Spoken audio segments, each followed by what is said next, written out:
Fala galera, hoje é sábado e sábado é o dia que eu respondo algumas perguntas que me fazem lá pelo Instagram. Então eu separei algumas aqui que eu considero relevantes e são assuntos que estão sendo bem debatidos ultimamente e vamos ver quais são as respostas. Fica comigo nesse vídeo.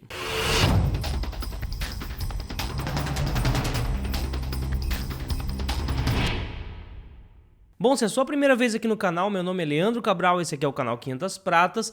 O objetivo do 500 Pratas é facilitar a sua vida como investidor. Saiba mais através do nosso site www.500pratas.com.br, que eu vou deixar o link aqui na descrição desse vídeo. Então vamos lá, vamos começar, vamos ver quais foram as perguntas que me fizeram durante a semana aí lá pelo Instagram. Começo aqui pela pergunta do nosso amigo Marcelo. Ele diz: será que a curto e médio prazo poderemos ter uma crise global? Bom, Marcelo, realmente está se falando muito nessa crise global, essa crise mundial aí que está para chegar, né? E olha só, o que eu penso a respeito disso? A economia, a gente observa no passado, né, olhando pelo retrovisor, que ela anda em ciclos, tá?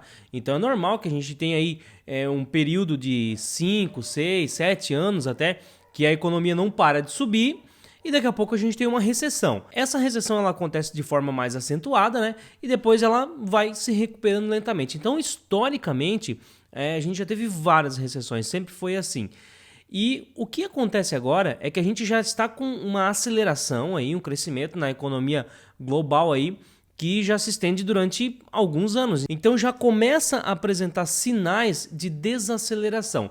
Um dos sinais de desaceleração é quando os governos começam a baixar a taxa de juros. Por exemplo, no Brasil, a gente vê que vem sendo cortada já há vários anos a taxa Selic, né? Começou lá em 14, agora a gente já chegou em 6. O que é isso? É uma economia em desaceleração, então vamos baixando a taxa de juros para manter a economia aquecida. Só que às vezes não tem o que fazer e mesmo baixando a taxa de juros a economia não consegue se sustentar e vem aí uma crise. E se a gente for ver no resto do mundo, também está acontecendo isso aí. Está acontecendo ou pararam de subir a taxa de juros ou a taxa de juros está caindo.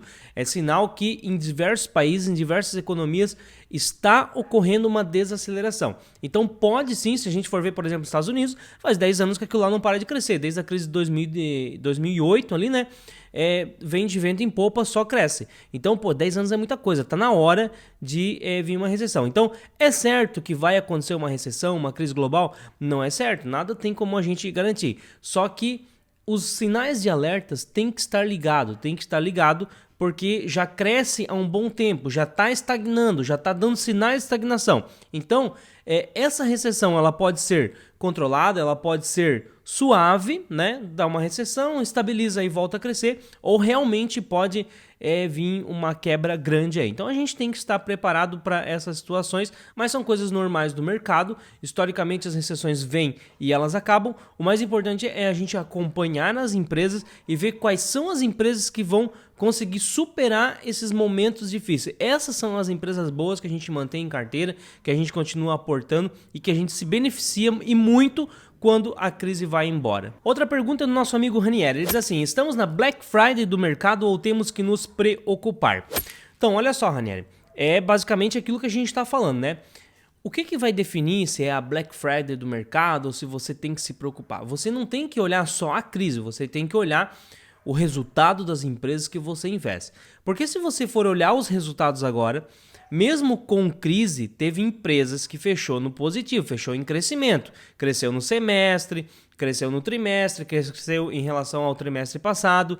Então, esse tipo de empresa são resilientes. Mesmo com uma desaceleração na economia, elas continuam crescendo.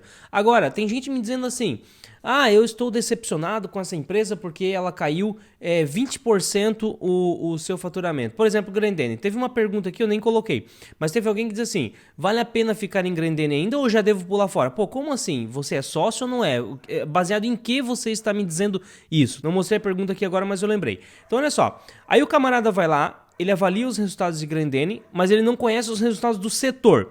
Então você avalia o setor, tente entender primeiro quais são as dificuldades que o setor está enfrentando. E depois avalie se essa empresa está com resultados abaixo ou acima do seu setor. Poxa, se o setor em que essa empresa está inserido está sofrendo muito, porque a gente tem sinais de uma recessão econômica, e ainda assim a empresa ela ela reduz o seu faturamento na média do setor, ou ela continua com o faturamento um pouquinho acima ainda da média do setor, então não tem nada de errado. Então é uma baita de uma empresa que está conseguindo se reinventar e suportar as dificuldades que o setor enfrenta. Então tem que avaliar esse tipo de coisa. E quando a crise chega, é isso que a gente faz. A gente não fica focado só na crise. Ah, meu Deus, é o fim do mundo, é crise, eu vou pegar o meu dinheiro e eu vou vazar daqui da Bolsa de Valores. Não é assim. É nessas situações que se separa os homens dos meninos, os adultos das crianças. Então nesse momento a gente faz o quê? Quem tem reserva de oportunidade está mais tranquilo, né? Eu sempre falo da reserva de oportunidade porque a volatilidade da carteira diminui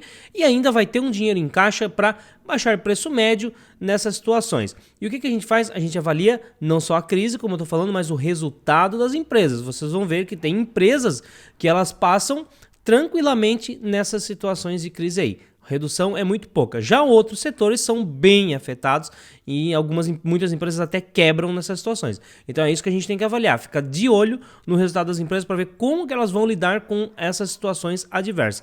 Porque em mercados de crescimento, qualquer empresa dá dinheiro. É muito mais fácil você administrar uma empresa em mercados que só sobem, né? Agora, quando você pega uma economia em recessão, aí é que você separa o joio do trigo, você vê as empresas que realmente têm capacidade de se reinventar e suportar essas condições adversas e aquelas que não têm. Próxima pergunta é Roraima. Ele diz assim, ó: por que o dólar se fortalece nessas notícias de crise? Veja bem, não é que o dólar fortalece, é que o real enfraquece. O que acontece? Os gringos, eles são muito especulativos aqui na nossa Bolsa de Valores. Então, quando as perspectivas são boas para o nosso país, para as empresas daqui, os gringos querem trazer dinheiro para cá, querem entrar e investir na nossa Bolsa de Valores. Então, o que acontece? Existe uma conversão.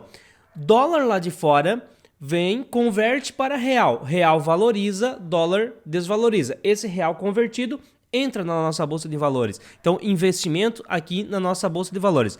Opa, agora as notícias não são muito boas, pode ser que venha uma recessão, as perspectivas para a economia do Brasil não são tão boas, as perspectivas para as empresas aqui não são tão boas, pelo menos é o que os gringos acham. Então, o que eles fazem? Eles pegam as doletas deles e vazam daqui. Então, o que acontece?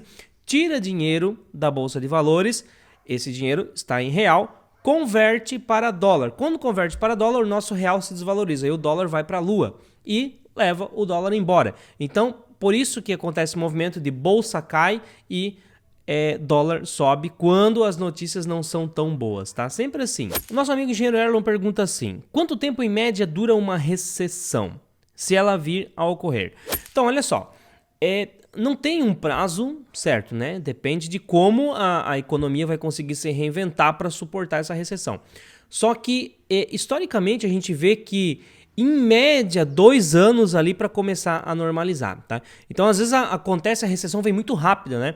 Ela é uma quebra, assim, absurda. Coisa de 6 meses, às vezes, vai tudo pro buraco, 6 meses, 1 ano. E daí, a recuperação começa lentamente, né? É como se diz assim, o mercado, a bolsa, a economia, ela sobe de escada e desce de elevador. Então, a queda vem rápido e a normalização vai acontecendo aos pouquinhos, depois ali em média, né? Em média, não é nada garantido, mas em média, a gente olhando pelo passado, em 2 anos já normalizou e depois começa a crescer novamente. Beleza, então vamos parar um pouquinho de falar de crise, vamos mudar um pouquinho de assunto aqui, puxar umas perguntas de outro tema. Olha só, o nosso amigo Ranieri também pergunta assim, ó: para quem investe pouco, por exemplo, 200, 300 reais por mês, deve diversificar ou concentrar? Olha só, eu vejo que quem tem 200 a 300 reais por mês para investir, deve fazer uma carteira aí de 10 ativos. Tá ótimo, tá? Porque menos de ativo aumenta um pouco o risco e você também fica um pouco preguiçoso, acaba não desenvolvendo o seu conhecimento. Então, se você tem 200 a 300 reais por mês, 10 ativos está mais que bom, porque aí você não vai pulverizar, não vai diversificar muito pelo volume financeiro que você tem, só que você já vai ter um número de ativos legal para que você consiga desenvolver bastante a sua capacidade de investidor, aprender a estudar as empresas, a gerenciar uma carteira. Então eu acho excelente um número de 10 ativos. Seja aí uma mesclagem de ações e de fundos imobiliários, tá? Imagine assim, você tem lá 5 ações, 5 fundos imobiliários e tem lá uma reservinha na renda fixa, tá? Excelente para quem faz um aporte aí 200, 300 reais por mês na minha visão, beleza? Olha só, o Bruninho fez uma pergunta bem interessante. Entre independência financeira e uma casa, qual você acha mais viável primeiro? Bom, eu acho que até esse tema é bem discutido, eu já fiz vídeo aqui no canal também sobre isso, e eu vejo assim, ó, não tem uma resposta certa. A resposta é o seguinte, o que é mais fácil para você? É mais fácil você conseguir formar uma carteira de ações e conquistar a independência financeira ou é mais fácil você ter a casa própria? É isso que você tem que avaliar, porque tem pessoas que vivem numa região onde o imóvel é muito caro, é difícil você conseguir o crédito para financiamento, então você vai ter que se envolver aí com um financiamento, às vezes, de 10, 20 anos para ter um imóvel.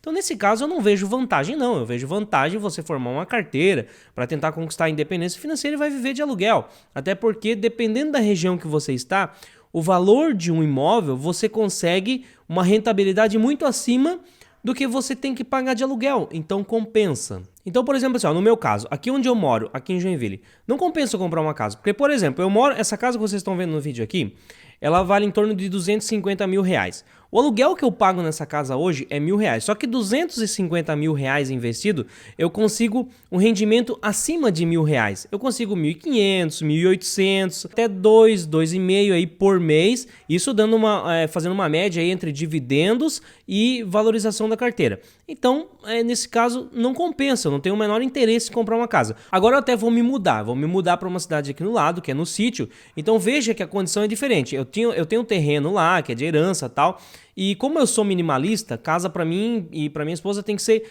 básico do básico. A gente odeia excessos, tem que ser o básico do básico. Então sai muito barato eu construir uma casa minimalista em cima de um terreno que eu já tenho. Então nesse caso é um investimento que compensa. Além de eu estar num sítio, que é um lugar que eu gosto, construir uma casa minimalista que eu tenho um custo bem baixo para construir uma casa dessa, e ainda eu tenho uma economia de um valor de aluguel. Então nesse caso compensa eu deixar de ir para o aluguel e construir uma casa lá. É por isso que eu decidi construir e mudar para lá. Até então eu não ia para lá porque não tinha internet, era complicado e eu dependo da internet. Hoje, como a internet chegou lá, então fica mais fácil morar lá, né? Só por isso que eu não morava antes, porque eu preciso realmente da internet. O meu trabalho é internet, né?